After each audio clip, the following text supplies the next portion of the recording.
Hello wonderful people, it is Genevieve, and in this video we're going to draw a jack-o'-lantern in Procreate. So open up the app, create a new canvas, and then start drawing. I think this technique is really cool because it almost feels like we're actually carving a pumpkin minus all the slimy mess. So make sure to stick around until the end because I'm going to show you a technique that feels almost like a magic trick. But first thing first, we're going to start by just drawing the shape of the pumpkin. To do that, we're going to create a new layer, so just clicking on the plus here.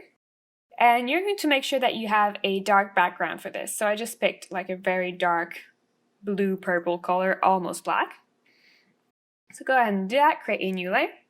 And you can choose the color that you want for your pumpkin, but I'm just going to go with a regular orange. I will be using the brushes from my Ultimate Wash brush set, which I will link in the description below, along with a promo code just for you guys. But honestly, you can really use any brush that you want, it's just that I really like the textures from these brushes. So anyway, I'll be using the soft square. And all you want to do is draw the generic shape of your pumpkin. So you could go with, just a regular round, or you could go with something a bit more funky. And what I like to do if I'm using a textured brush is make sure that my strokes are vertical. So you can see I'm going from the bottom of the pumpkin to the top of the pumpkin, just to make sure that the texture of the brushes are working for us and not against us. Once you have your basic shape, what you're going to do is you're going to open up your layer panel and we're going to duplicate the layer. The way to do that is you're just going to swipe your layer towards the left and click duplicate. You're going to hide the top one by clicking on the checkmark icon, and you're then going to select the bottom one. And this bottom one, we're going to make it way lighter. So go ahead and in the adjustment menu here, click Hue, Saturation, Brightness, then Layer. And you're just going to lift up the brightness quite a lot so you end up with a really bright yellow. We're also going to create a new layer, and this time with a really super bright yellow. And with a streaky brush, I will be using the wet streak. You're going to draw a circle in the bottom of your shape here. And that's going to be the light inside of your jack-o'-lantern layer. So you can change the blending mode of this layer as well. I like to put it to add and then lower the opacity a little bit. And you can also draw a flame using a similar technique. So creating a new layer with a really bright yellow, almost white. You're going to draw like a flame shape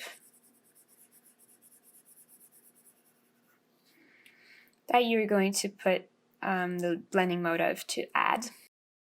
And you can lower the opacity a little bit as well.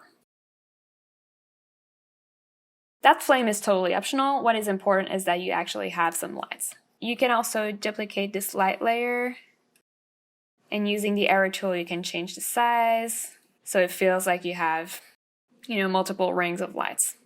Once that is done, you're going to reactivate the top layer, so the orange layer, and we're going to add a bit more details before carving the pumpkin. So we're also going to create a new layer, and you're going to pick a nice brown color. And the stem can take pretty much any shape that you want. So it could be just a really simple, small, stubbly thing like this, or it could be like a very big, large stem. So that's totally up to you. I think I'm going to stick with a fairly small one. I'm just going to extend it a little bit to one side. And I'm also going to add a little bit of texture to that stem by picking a darker brown, zooming in a little bit, and just drawing some lines that kind of follow the shape. Again, with an even darker brown. Maybe even here like a circle at the top, just to make it a bit more interesting. We're also going to make the general shape of the pumpkin more interesting. So going back to our orange layer here, what we're going to do is we're going to create a layer right above this one, and we're going to create a clipping mask. The way to create a clipping mask is you just tap on the layer that is already selected and select here clipping mask in the layer option. And what a clipping mask does is basically everything you're going to draw on this layer here is going to stay within the shape of the layer below it. Maybe that doesn't make sense, but you'll see it really clear with this example. So if I draw on this layer here with a yellow color, you can see that it just stays within the shape. So I'm just going to undo that. And I'm going to use this clipping mask to add some lights and shadows on my pumpkin. So go ahead and select a dark orange, so an orange that is slightly darker than your general pumpkin. And for this, I might actually use the soft square brush from my gouache set, but honestly, again, you can use any brush. So all you're going to do is you're going to draw some slightly curved vertical lines that connect the bottom of the pumpkin to the top of the pumpkin. So you can recreate that very classic pumpkin texture.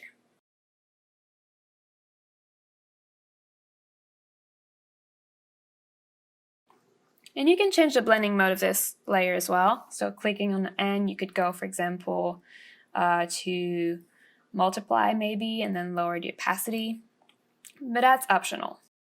You can also, depending on the brush that you used, use the blending tool here to just blend some of the edges a little bit to make it a bit more neat.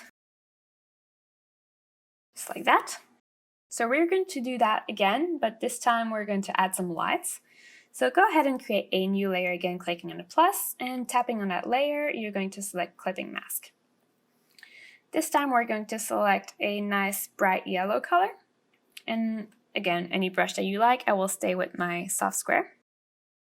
And around the top of the pumpkin, mostly on one side, you're just going to add some lights, kind of filling in between the dark spots that we just created. Just like that. And once again, you can blend in the edges a little bit with the blending tool.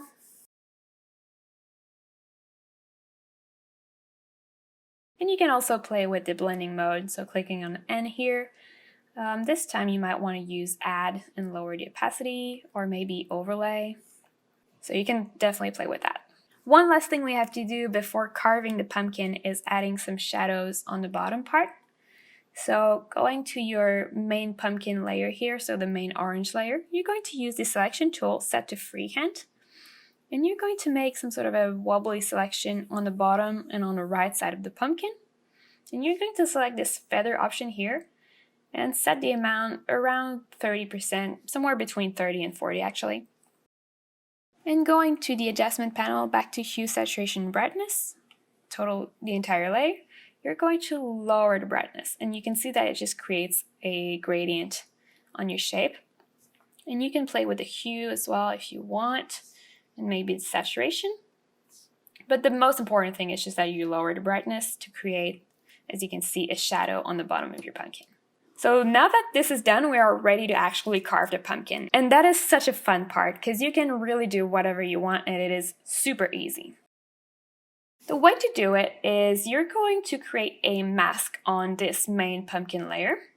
So when it is selected, if you tap on it, again, you're going to have the layer options that open up here. And you're just going to click on mask. And that's going to create what looks like another layer on top of it that is called layer mask. So without getting into too many details about layer masks, basically whatever you're going to paint or erase in black on this layer mask is going to create a hole in this main pumpkin shape here. So you probably know where I'm going with this. We're going to erase the shape that we want the face of our pumpkin to be like on this layer mask, and it's going to act as carving the pumpkin, so we're going to be able to see the light from the pumpkin. So making sure your layer mask is selected, you can either pick a paintbrush and set it to black, or just use the eraser. I will be using the eraser. And you can create the face that you want for your pumpkin. Like I said, honestly at this point you can be super creative. I would be going with a fairly traditional pumpkin shape, but you can really do just what you want. There's no limit. And what I like to do again is use the eraser to kind of create the shapes. And if I did a mistake, I just use the paintbrush set to white as well as an ink brush. And that way I can kind of correct my mistakes. So basically at this point you just imagine you have a real pumpkin in front of you and you can carve out whatever you want.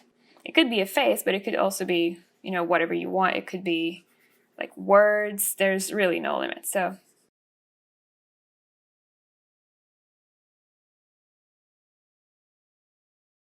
and what's really great with the mask is that As you can see, I'm personally just going with trial and error.